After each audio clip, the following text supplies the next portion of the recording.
Fala galera, beleza? Eu sou o Udine e vocês estão no Bora Mundo e vamos a mais um vídeo de psicologia social, tá? Tô desenrolando esse livro aqui, ó, Psicologia Social, tem vários artigos, vários autores, tá certo? Quando acabar o vídeo vai ter a playlist nos cardzinhos aqui, é legal você ver tudo que tem muita coisa legal, principalmente você que quer uma psicologia refinada, certo?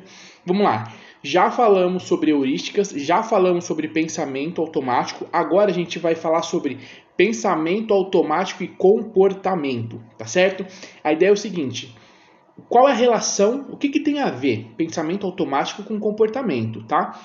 E tem tudo a ver e a gente vai ver como é que isso é importante agora, tá?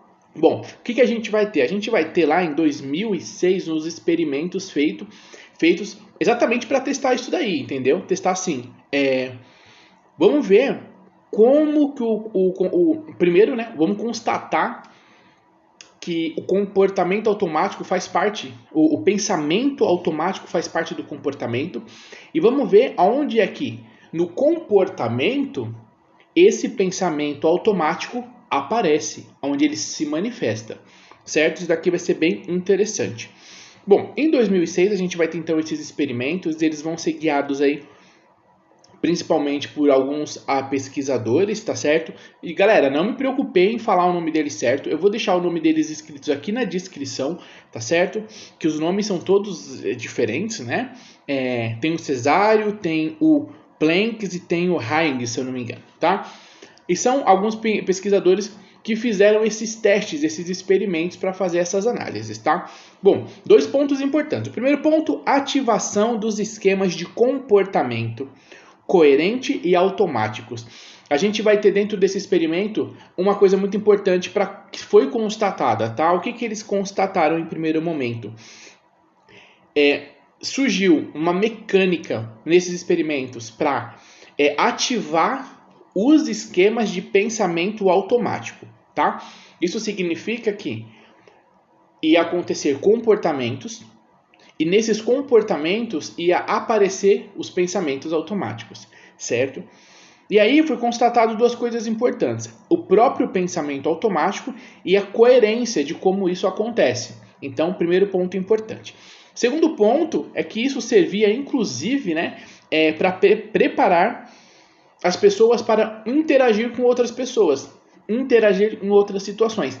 É como se o pensamento automático ele fosse uma espécie de treino que ficasse ali guardadinho e na hora que você precisasse, esse esquema que você aprendeu, esse treino, ele viesse à tona, ele aparecesse e ele então fosse executado, ele viesse e a mente usaria ele em momentos adequados, tá? Então assim, de forma onde você não precisa pensar, ele vai vir automaticamente, sem você precisar refletir, pensar, utilizar, ele já vem e ele é usado, sem a sua consciência precisar lidar com ele, tá? Então, isso daqui é interessante porque prepara também a gente para uma série de situações, inclusive isso no cérebro economiza energia, né? Porque o cérebro já tem coisas pré-prontas para utilizar, nem tudo a gente precisa ficar raciocinando, pensando.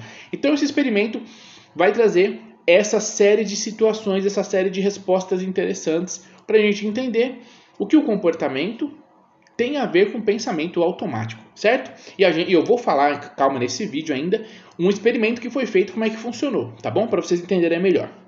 Vem comigo. Bom, a gente tem então uma coisa importante aí, tá? Que Berg, em 1999, vai falar 2 pontos importantes, tá certo? O primeiro ponto importante aí é o seguinte, tá? Comportamento, ele vai falar que o comportamento é função de fontes internas, tá? Essa constatação é importante. Então, primeira coisa que você tem que saber esses comportamentos, né? Esse comportamento que nós temos, que eu e você tem, eles são funções das fontes internas. O que isso significa? Quando a gente faz um comportamento, por exemplo, eu estou aqui me comportando, eu estou sentado, tenho um fundo, eu estou me movimentando, tá certo? Estou falando com vocês, a gente está gerando aqui um comportamento, tá? Esse comportamento, apesar dos apesares de ter uma série de coisas em volta me influenciando, ele vem de estruturas internas. Ele vem de estruturas mentais internas minhas, tá? Então, ele não vem de fora para dentro. Meus comportamentos vêm de dentro para fora. Isso é extremamente importante, tá certo? Os comportamentos conscientes, tá? Por exemplo, o que é um comportamento consciente? Eu sei que algo que vai fazer você entender melhor o que eu estou falando, que vai fazer melhor você se conectar com a minha comunicação, e isso é comprovado cientificamente pela própria psicologia do comportamento, é que ao falar, para a gente manter uma dinâmica mais interessante, eu preciso gesticular em alguns momentos, tá? Eu preciso desenhar a ideia para vocês. Essa gesticulação é o quê? É um pensamento consciente, é um comportamento consciente, tá? Eu tenho uma série de tics. Nem todos aparecem aqui, porque eu estou pensando que eu preciso evitar algumas coisas. É um comportamento consciente. A gente vai se moldando às situações. Isso são comportamentos conscientes. Então, nossos comportamentos vai vir já de uma experiência interna nossa, beleza? E o que vem de fontes externas, então? O que está em volta da gente, que então não é o nosso comportamento? O que está em volta é o seguinte, mera expectativa de comportamento dos outros, tá? O que vem de fora é a percepção, nós percebemos o comportamento dos outros, nós percebemos os ambientes, mas para que nós nos comportemos de forma adequada, a grande maioria das vezes nós vamos fazer um cálculo consciente daquilo. Vou em um prédio que tem escritórios levar alguma coisa. Se você não for alguém que leva algum motoboy que leva entrega, não tem problema. Mas se você for alguém que vai para uma entrevista, por exemplo, ou vai fazer algum atendimento num lugar chique, você sabe que é chique, a tendência é que você se vista melhor, que você se comporte de forma diferente, certo? E assim consecutivamente. Isso o ambiente, ele te dá uma série de possibilidades, você percebe o ambiente, só que de forma consciente, você vai moldar um tipo de dinâmica onde você vai se comportar de uma forma mais adequada, certo? Vou no jogo de futebol. Se eu vou, é interessante colocar uma camiseta do time. Comportamento consciente. O comportamento que a gente coloca como de fontes externas, primeiro a gente vai percebendo eles, depois a gente vai absorvendo parte deles, certo? Então, você já entendeu aqui, nessa parte do Berg, essa definição importante, que a gente tem dois grupos praticamente, tá? A gente vai ter o comportamento que vem da fonte interna e o que vem das fontes externas é a nossa percepção de como as coisas se comportam, que vão nos afetar também, certo? Tudo isso, esses dois núcleos que a gente falou agora, esses dois grupos que a gente falou agora, formam uma coisa só, tá? Eles formam eles fazem a formação da atividade cognitiva do comportamento. Quer dizer, existe uma forma de se pensar o comportamento. Existe uma forma de o comportamento se constrói na nossa mente. Isso daqui é o quê? É a atividade cognitiva, atividade de pensamento. A atividade de pensamento que cuida da parte do comportamento, ela é formada por essas duas estruturas que nós falamos. Certo? Então, toda vez que você for pensar assim, comportamento, primeira coisa, o sujeito manifesta o comportamento, que é algo que tem dentro dele, internamente, e uma parte disso pode ser o que? Resultado da sua percepção de fora, certo?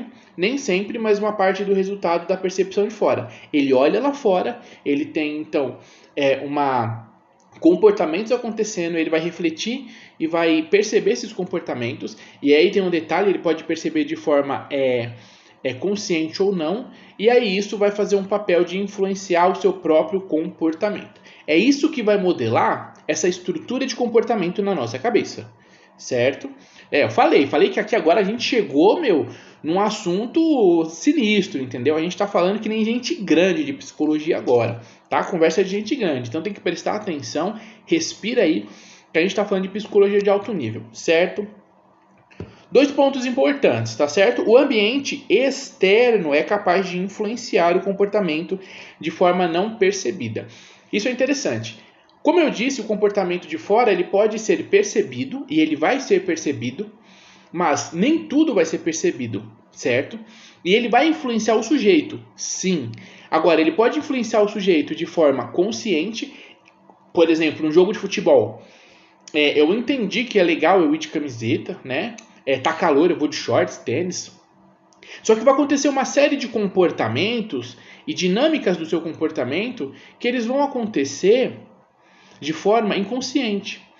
Eles vão acontecer de forma inconsciente. Por exemplo, você... Um comportamento simples, inconsciente, que muitas vezes a gente nem percebe. Você está conversando, você está chegando perto do estádio, e você está conversando ali, tá você, sua família, mais alguns amigos, tal, umas amigas. E quando você menos percebe, você já está seguindo a multidão na direção do... Depois que comprou o ingresso, você está passando por todos aqueles corredores, ladeirinha sobe, ladeirinha desce, que vai distribuir a torcida lá no estádio, vai distribuir nas cadeiras.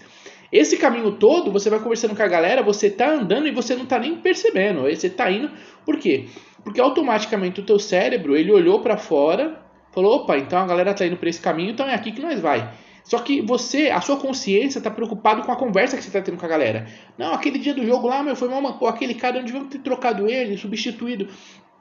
E você está andando. O caminho que você está fazendo é o quê? O ambiente está montado, que é o caminho, a galera está andando e está te influenciando. O seu comportamento de ir para o seu banco e para onde você tem que sentar e para entrar no estádio. Então esse ambiente está te influenciando e o seu comportamento nessa situação está sendo ir em direção ao local que eu tenho que sentar para entrar no estádio. E nisso eu tenho que seguir esse caminho. Só que tudo isso você não precisou pensar, foi automático. A galera está indo, o corpo foi junto, tá certo?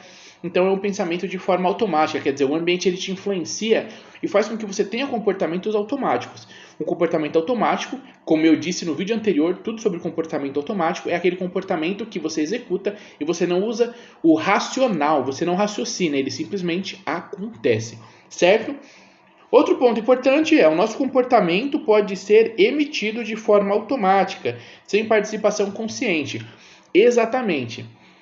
Tem comportamentos que a gente nem percebe, eles vão se tornando automáticos. Isso é simples, o cérebro precisa economizar energia, porque ele é inteligente. Então ele não vai ficar refletindo, raciocinando e determinando tudo sempre.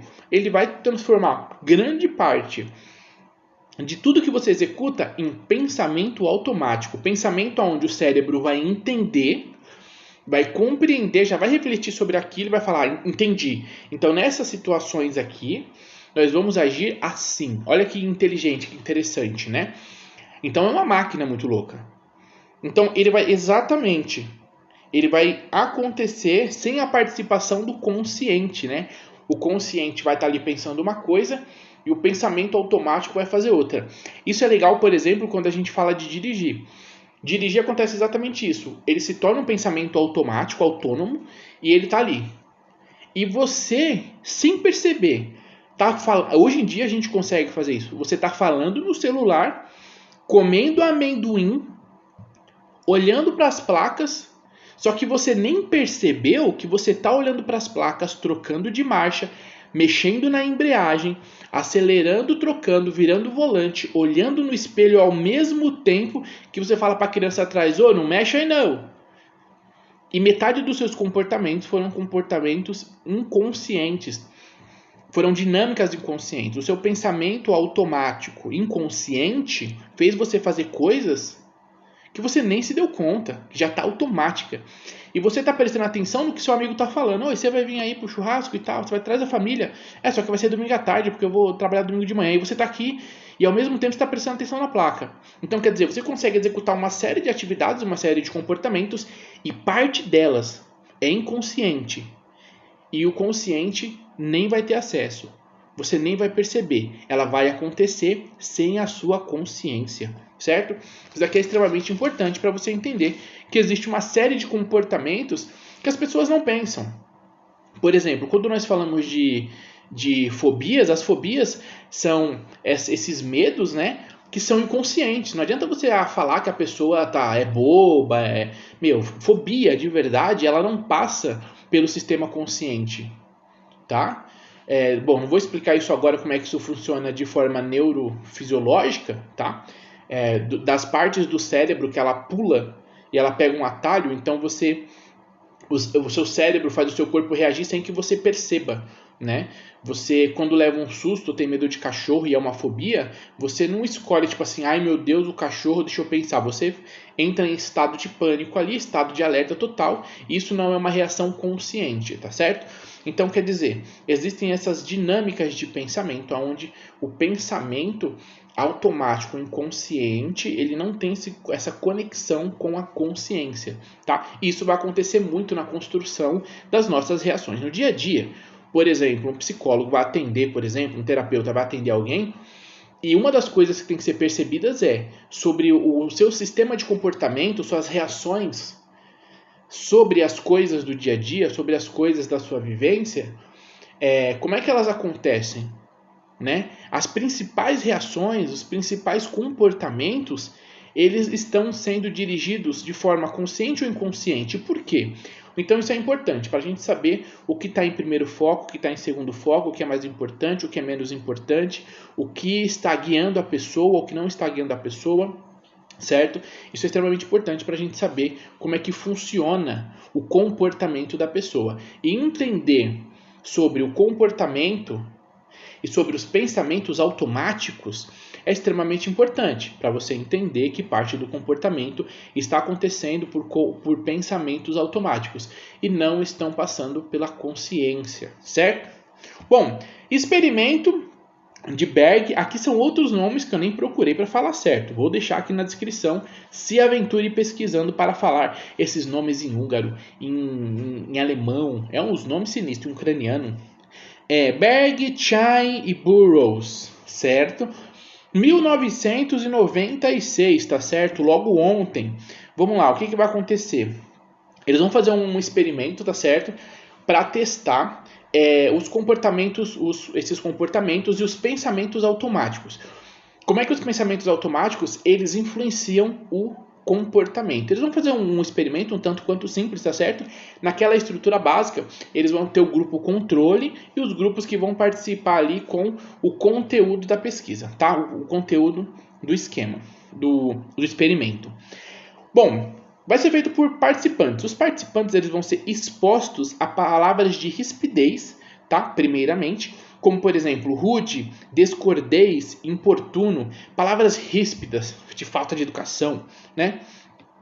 E também vão ser expostos outro grupo a palavras de polidez, como por exemplo, respeito, educado, atencioso, né?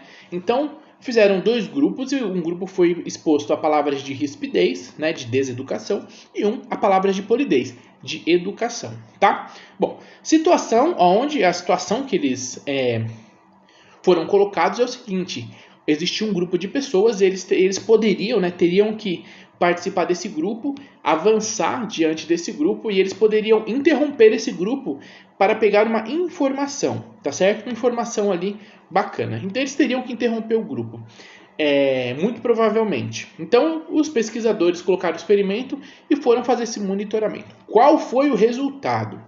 Primeiro, os adjetivos de rispidez, tá? Aquelas pessoas que ouviram aqueles adjetivos, aqueles conteúdos com adjetivos de rispidez, 60% dessas pessoas elas interromperam a conversa para perguntar da informação, tá?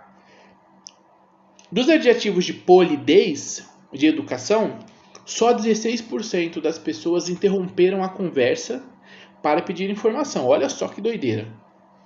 E o grupo controle, que é o grupo que não sofreu nenhuma alteração, só pessoas que estavam lá, fizeram a mesma coisa.